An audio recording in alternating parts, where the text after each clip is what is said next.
बिस्मिल्लाहिर्रहमानिर्रहीम। अस्सलाम वालेकुम। Welcome to Hopeless Medicos. उम्मीद करती हूँ आप सब खैरियत से होंगे। लास्ट लेक्चर में हमने जो टॉपिक डिस्कस किया था वो हमने स्किन टेस्ट देखे थे। स्किन टेस्ट में हमने स्क्रैच टेस्ट और पैच टेस्ट देखा। इसके बाद हमने जो है ट्रीटमेंट देखे। ट्रीटमेंट में हमने 2 डिस्कस कर लिए थे, जिसमें हमने इम्यूनाइजेशन देखा या इम्यूनोथेरेपी को डिस्कस किया था और ड्रग थेरेपी। आज हम थर्ड जो है ट्रीटमेंट देखेंगे और वो हमारे पास है removal of allergen. Removal of allergen आपके पास क्या होता है? रिमूवल ऑफ एलर्जन में पेशेंट को बेसिकली आप एडवाइस करते हैं कि वो जिस भी स्पेसिफिक चीज़ से उसको एलर्जी है वो रिमूव कर दे। ठीक है, वो आप उसके सराउंडिंग्स में भी हो सकती हैं, उसको फूड एलर्जी भी हो सकती है, ये सारी चीज़ें इसमें कंसिडर होती हैं। ठीक है, तो आप पेशेंट को जो एडवाइस करते हो वो ये कहते हो कि आप पेशेंट जो है वो रिमूव कर दे उस स्पेसिफिक एलर्जन को। इसमें नंबर फर्स्ट पे ये आता है कि आप फॉलो करो डस्टिंग रूल्स को। डस्टिंग रूल को फॉलो करने के लिए आप इसमें क्या करते हो, आपको पहले तो इन चीज़ों से ये चीज़ें वर्स होती जाती हैं। ठीक है, आपको जो चीज़ यूज़ करनी चाहिए वो ट्रीटेड क्लॉथ यूज़ करना चाहिए। ठीक है, वो ट्रीटेड क्लॉथ किसी भी चीज़ से ट्रीट हो सकता है, किसी डिटर्जेंट से क्लीन हुआ हो या आप उसके साथ उसको बैठ करके यूज़ कर सकते हैं। ठीक है, इसके अलावा आप जो है डस्ट मास्क यूज़ करें। ठीक है, ताकि आप जो है मास्क इसलिए प्रिवेंट करता है आपको डस्ट एलर्जी से। ठीक है, सो हम डस्ट मास्क यूज़ करते हैं। नेक्स्ट हमारे पास है वैक्यूम क्लीनर। वैक्यूम क्लीनर से जो आप क्लीनिंग करते हैं वो रिड्यूस कर देता है एलर्जेंस को। ठीक है, आपके पास जो इसके लिए हेपा फिल्टर्स होते हैं, इसमें आपके पास हेपा फिल्टर्स होते हैं। ये फ़िल्टर क्या करते हैं आपके पास, ये फ़िल्टर आपके पास क्या करते हैं, ये फ़िल्टर आपके पास क्लीन कर देते हैं। ये 99.97% जो है डस्ट को रिमूव कर देते हैं। ठीक है, पोलन्स को रिमूव करते हैं, इसके अलावा मोल्ड्स को रिमूव करते हैं, आपके पास बैक्टीरिया को रिमूव करते हैं और एनी एयरबोर्न पार्टिकल उसको भी रिमूव कर देते हैं। लेकिन उनका साइज़ क्या होना चाहिए, 0.3 माइक्रोन होना चाहिए आपके पास मीटर साइज। ठीक है, तो आपके पास जो हेपा है इसका अगर हम देखें स्टैंड्स फॉर, तो ये आपके पास है हाई एफिशिएंसी पार्टिकुलेट एयर। ठीक है, हाई एफिशिएंसी पार्टिकुलेट एयर ये फ़िल्टर है जो आप वैक्यूम क्लीनर के तौर पर यूज़ किया जाता है। और ये आपके पास जो है ये ऐसा एयर टाइप फ़िल्टर है जो रिमूव कर देता है 99.97% of dust, pollen, mould, bacteria and any airborne particle with the size of 0.3 micron metre. इसके अलावा जो आपके पास नंबर थर्ड पे आता है वो है wash away allergens. Wash away allergens, इसका मीनिंग क्या है? इसका मीनिंग ये है कि आप वॉश करें जो आपके पिलो केसेस हैं उनको, इसके अलावा जो आपकी बेडशीट्स हैं उनको वॉश करें, ब्लैंकेट्स हैं उनको वॉश करें। वॉश करने के बाद आप इनको 130 डिग्री सेल्सियस पे जो वार्म वाटर होता है उनमें डिप कर दें। देन आप इनको ड्राई करें हॉट ड्रायर से। ठीक है, ये क्या कर देगा, ये इसमें से रिमूव करेगा डस्ट को, मोल्ड को और इसके अलावा बैक्टीरिया को। ठीक है, जो आपके मैट्रेसेस है और जो नॉन वॉशेबल पिलोज हैं उनके लिए आप क्या यूज़ करते हैं, आप उनको जो है उनके लिए एलर्जन प्रूफ कवर्स आते हैं। ठीक है, जो आपके, मैं एक बार फिर रिपीट कर रही हूँ, जो नॉन वॉशेबल मैट्रेस होते हैं या पिलोज होते हैं उनके लिए आप क्या यूज़ करते हैं, आप एलर्जन प्रूफ जो है कवर्स को यूज़ करते हैं। ठीक है, इसके अलावा आप क्या यूज़ करते हैं, use green cleaning products. Green cleaning products क्या हैं, आप ग्रीन इन्वायरमेंट को स्विच करें। ग्रीन इन्वायरमेंट जो है वो फ्रेंडली होता है क्लीनिंग प्रोडक्ट।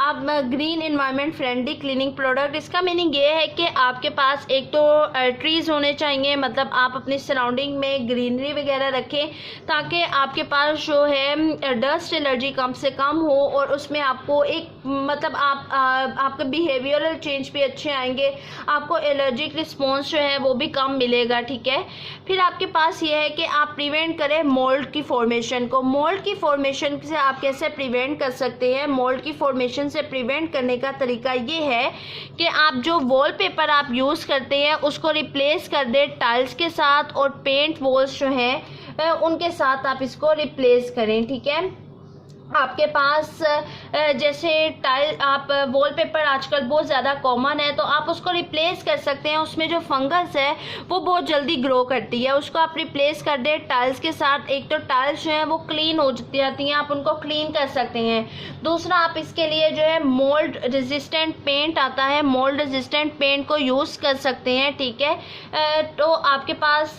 जो आप एग्जॉस्ट फैन है वो चलाएं जब आप आफ्टर टेकिंग बाथ और शावर, और टावल जो है वो ड्राई करें, ठीक है। आप जब शावर लेते हैं उसके बाद जो टॉवल है उसको ड्राई करें। ये आपको क्या करेगा, ये प्रिवेंट करेगा मोल्ड की फॉर्मेशन से, ठीक है। नेक्स्ट है आपके पास कंट्रोल पेस्ट। कंट्रोल पेस्ट, आप पेस्ट को कैसे कंट्रोल कर सकते हैं, आप बोरिक एसिड को यूज़ कर सकते हैं रादर देन केमिकल इंसेक्टिसाइड्स या pesticides. Insecticides and pesticides are dangerous for health, so we use boric acid instead of chemical pesticides, ठीक है। एक तो इससे आपकी सॉइल भी ख़राब होती है, दूसरा आपका जो हेल्थ है वो उसके लिए भी ये डेंजरस होते हैं। इसके अलावा use humidity controllers and air purifiers, ठीक है। और इसके आप चूज़ करें HEPA फिल्टर्स को। ये आपके पास क्या है, high efficiency particulate air filters होते हैं, ठीक है। इनको आप यूज़ करें, वैक्यूम क्लीनिंग का काम करते हैं। नेक्स्ट जो हमारे पास ट्रीटमेंट है वो आपके पास है avoiding of suspected food. Avoiding of suspected food आप कैसे कर सकते हैं, ठीक है। इसमें आप क्या, आपको जिस भी फूड से एलर्जी है आप उस फूड को रिमूव कर दें। इसका बेसिक पर्पस यही है कि आपके पास जो भी फूड है जिससे आपको एलर्जी है, आप उस फूड को अपने जो भी आपके डेली मील है उससे रिमूव कर दें। पेशेंट जो है वो सेंसिटिव था, अगर it's inhale or come in contact with even tiny amount of certain food, तो वो उन चीज़ों को अपने जो है डेली मील से रिमूव कर दें। मोस्ट कॉमन फूड एलर्जीज अगर हम चिल्ड्रन में बात करें और अडल्ट पे बात करें तो चिल्ड्रन में क्या होती है, काउज मिल्क है आपके पास, इसके अलावा आपके पास जो हैंस एग्स हैं, ठीक है। आपके पास पीनट्स हैं, ठीक है। इसके अलावा आपके पास ट्रीज नट्स हैं आपके पास, और सोयाबीन्स हैं और वीट है जो आपके पास, ये चिल्ड्रन में आपको एलर्जीज मिलेंगी। काउज मिल्क मिलेगा, हैंस एग मिलेंगे, पीनट्स हैं, ट्रीज नट्स हैं, सोयाबीन्स हैं और वीट है। इसके अलावा अगर हम अडल्ट्स की बात करें तो अडल्ट में पीनट से एलर्जी मिलेगी आपको, ट्री नट्स से मिलेगी आपको, फिश से, फ्रूट्स एंड वेजिटेबल्स हैं कुछ जिनसे एलर्जी होती है, क्रैब्स एंड लॉबस्टर से एलर्जी होती है। इसके अलावा जो पेशेंट को एलर्जी होता है वो कॉफ़ी से भी एलर्जिक होता है, ठीक है। कॉफ़ी से भी कुछ को एलर्जी होती है, ठीक है। ये सारे फूड एलर्जीज हैं जो आप कहते हैं कि रिमूव कर दें। बाज़ औक़ात चिल्ड्रन जो है वो लैक्टोज से उनको एलर्जी होती है, जो शुगर है आपके पास मिल्क में उससे एलर्जी होती है, तो उनको लैक्टोज फ्री मिल्क दिया जाता है, ठीक है। हमारे पास लाइंस ऑफ ट्रीटमेंट क्या है। लाइंस ऑफ ट्रीटमेंट की बात करें तो एक फर्स्ट लाइन ट्रीटमेंट है, second line and third line. First line treatment में आपके पास क्या इंक्लूड है, इसमें आपके पास क्या आप करते हैं, फर्स्ट लाइन ट्रीटमेंट में रिमूव करते हैं कॉजेटिव एजेंट को।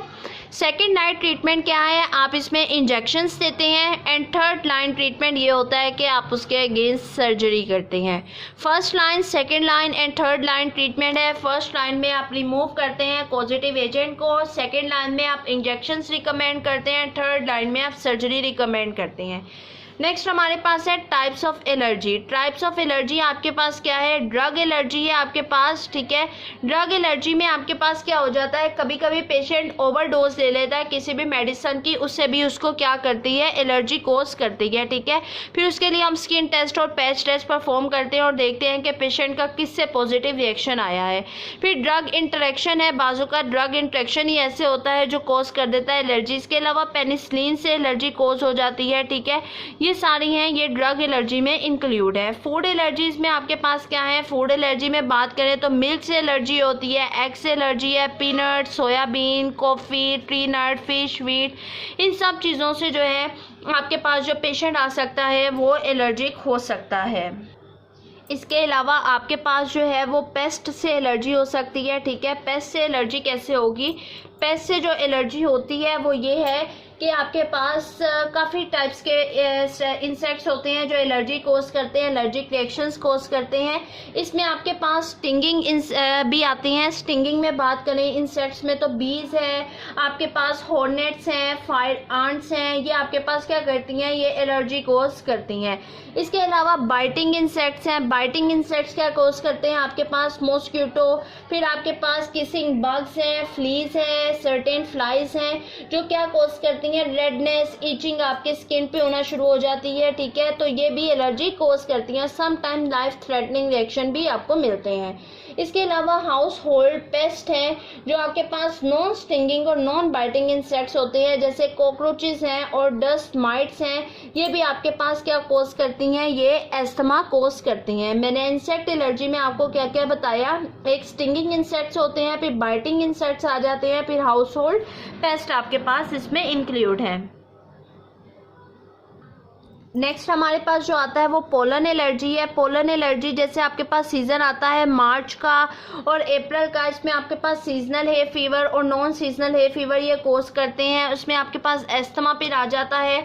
इसके जो आपके पास है ये एलर्जी कोज करते हैं। सो आपको ये होता है कि पोलन जब आता है तो पोलन एलर्जी से प्रिवेंट करने के लिए ज़रूरी क्या है कि आप फेस मास्क यूज़ करें। ठीक है, और आप जो है एलर्जी से कांटेक्ट में रहें कि वो आपको कौन सी मेडिसिन रिकमेंड करता है। ठीक है, अवॉइड करें आप, अगर आपको कोई भी काम नहीं है तो आप अवॉइड करें बाहर जाना। ठीक है, पेट एलर्जी है। नेक्स्ट हमारे पास पेट एलर्जी क्या होती है। पेट एलर्जी डिफरेंट पेट से भी एलर्जी होती है। कुछ को कैट से एलर्जी है, कुछ को डॉग से एलर्जी है।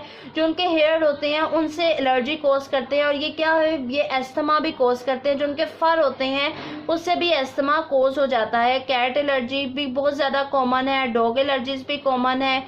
अब जिसका इम्यून सिस्टम सेंसिटिव है वो एलर्जी कोज करेंगे उसमें। ठीक है, सो आप इसका जो बेटर आप कहें कि उसके लिए ट्रीटमेंट तो बाद की बात है, लेकिन पहले ये कहा जाता है कि आप जो है पेट से दूर रहें। ठीक है,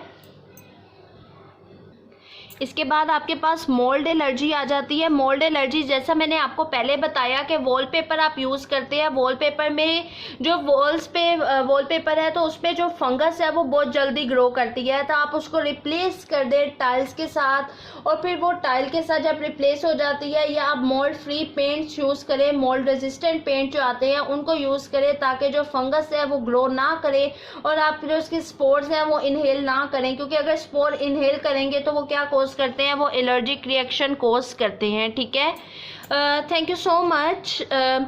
don't forget to like, share and subscribe Hopeless Medicos और बेल आइकन भी प्रेस कर दीजिएगा ताकि कोई भी न्यू वीडियो अपलोड हो या कोई भी न्यू अपडेट हो तो आपको उसका नोटिफिकेशन मिलता रहे।